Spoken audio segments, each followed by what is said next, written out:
সাল্লাম হাদিসগুলো বলেছেন, এক সরিষা দানা পরিমাণ মিথ্যা নাই এখানে। এখান থেকে বলতে যাচ্ছিলাম, দোয়া কবুলের অন্যতম একটা উপায় হচ্ছে আপনি কোনো ভালো কাজ করেন গোপনে, যেটা আল্লাহ ছাড়া কেউ জানে না, ওর ওসিলা করে আপনি আল্লাহর কাছে যান, দোয়া কবুল হবে ইনশাআল্লাহ। আরেকটা অপশন হচ্ছে আল্লাহ পাকের যে নাম এবং সিফতগুলো আছে এগুলোকে ওসিলা করে দোয়া করা।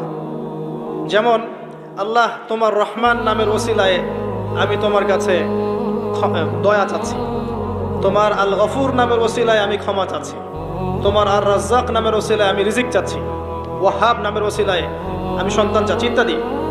কথা কি বুঝতে পারছেন?